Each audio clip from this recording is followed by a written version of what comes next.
Assalamualaikum warahmatullahi wabarakatuh. Perkenalkan, saya Taskia Farha dengan NPM 2311031059. Pada kesempatan kali ini, saya akan menjelaskan mengenai materi bab 1, yaitu akuisisi antar perusahaan dan investasi pada entitas lain. Untuk matkul akuntansi keuangan lanjutan 1. Yang pertama, ada perluasan usaha. Jadi, sebagian besar perusahaan itu berusaha untuk memperluas usahanya sebagai cara untuk mendapatkan keuntungan dan untuk bertahan. Perluasan ini dapat dilakukan dengan ekspansi ke pasar baru atau diakuisisi oleh perusahaan lain. Kemudian selanjutnya, struktur organisasi, akuisisi, dan pertimbangan etika. Nah, struktur organisasi itu dapat disalahgunakan untuk manipulasi laporan keuangan. Banyak perusahaan yang membentuk EBK. EBK ini adalah perusahaan yang dibentuk untuk tujuan khusus, seperti mengelola aset tertentu atau menerbitkan surat utang. Namun, EBK ini sering disalahgunakan untuk menyembunyikan utang perusahaan, menciptakan transaksi fiktif, mengubah pinjaman menjadi pendapatan. Kemudian salah satu contoh perusahaan yang menyalahgunakan EBK adalah perusahaan Enron. Perusahaan ini dapat melakukan perluasan dari dalam dengan cara membentuk anak perusahaan atau entitas baru.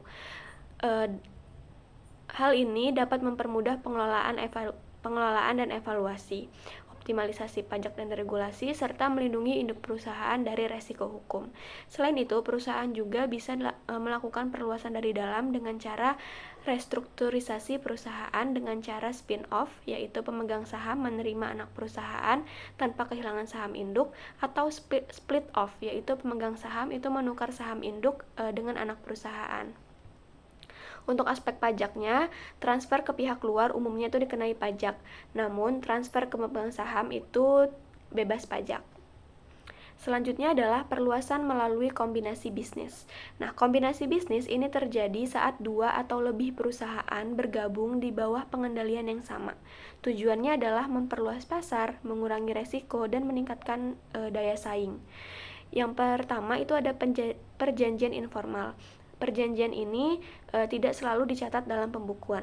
Kemudian selanjutnya ada perjanjian formal. Nah, perjanjian formal ini adalah perjanjian yang berupa dokumen tertulis dengan aturan-aturan yang jelas. Untuk struktur organisasi dan pelaporan keuangan itu ada 4. Yang pertama merger, kepemilikan pengendali, kepemilikan non-pengendali, dan kepentingan menguntungkan lainnya. Untuk merger, aset dan liabilitas itu digabungkan tanpa perubahan organisasi. Untuk kepemilikan non-pengendali, perusahaan yang diakuisisi tetap sebagai entitas legal terpisah. Untuk kepemilikan non-pengendali, jika kepemilikan itu di bawah 50%, maka tidak ada kontrol langsung. Dan untuk kepentingan menguntungkan lainnya, tidak ada kepemilikan langsung, tetapi tetap memiliki kepentingan dalam entitas lain. Kemudian selanjutnya adalah jenis-jenis kombinasi bisnis. Ini ada 3.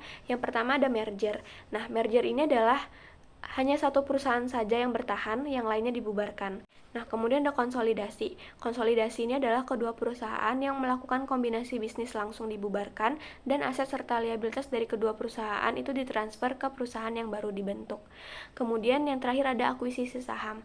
Akuisisi saham ini terjadi ketika sebuah perusahaan mengakuisisi saham berhak suara perusahaan lain, dan perusahaan-perusahaan yang terlibat tersebut melanjutkan operasi perusahaannya sebagai entitas legal terpisah, namun saling terkait. Kemudian untuk metode kombinasi bisnis itu ada akuisisi aset dan akuisisi saham. Untuk akuisisi aset, perusahaan pengakuisisi membeli aset perusahaan lain melalui negosiasi langsung. Ini juga dapat melibatkan penanggung liabilitas. Perusahaan yang menjual asetnya dapat dilikuidasi, dan pencatatan melibatkan pengakuan aset yang diperoleh dan liabilitas yang ditanggung. Kemudian kalau akuisisi saham itu adalah perusahaan pengakuisisi membeli saham berhak suara perusahaan lain. Tidak harus membeli semua saham, cukup mayoritas atau di atas 50% untuk memperoleh kendali. Jika perusahaan yang diakuisisi tetap ada, sahamnya dicatat sebagai investasi.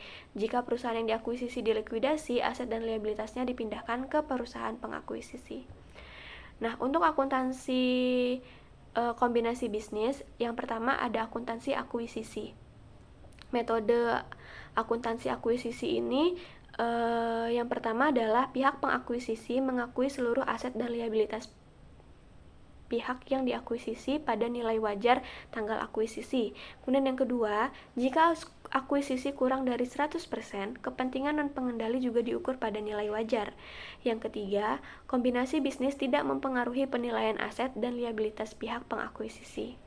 Untuk pengukuran nilai wajarnya, nilai wajar itu adalah dasar utama dalam kombinasi bisnis. Nilai wajar ini digunakan untuk menilai aset, liabilitas, dan kepentingan non-pengendali. Jika sulit ditentukan, maka dapat digunakan teknik valuasi lainnya. Nah, untuk penerapan metodenya, yang pertama, identifikasi dulu pihak pengakuisisi atau pihak yang memperoleh pengendali. Kedua, kita tentukan tanggal akuisisi, tanggal transaksi atau saat kendali itu diperoleh. Kemudian, pengakuan aset dan liabilitas pada nilai wajar, baik dalam merger maupun akuisisi sebagian. Selanjutnya ada dalam bentuk goodwill.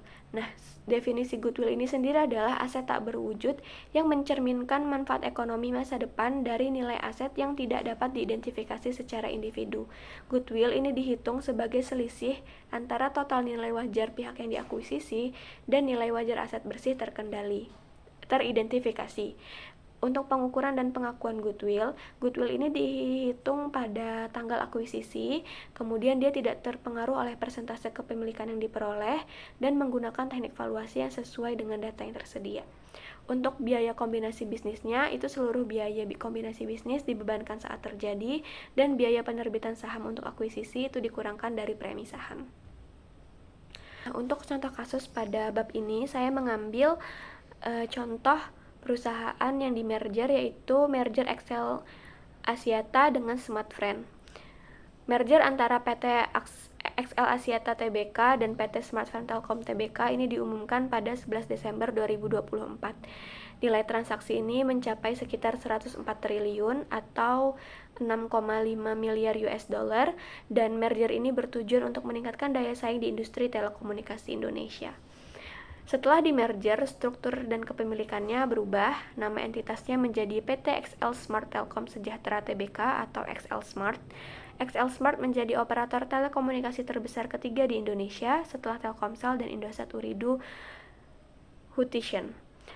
Untuk struktur kepemilikan sahamnya, setelah di merger, sebanyak 34,8% saham itu dikendalikan oleh Axiata Group Berhad dan Sinar Mas Group.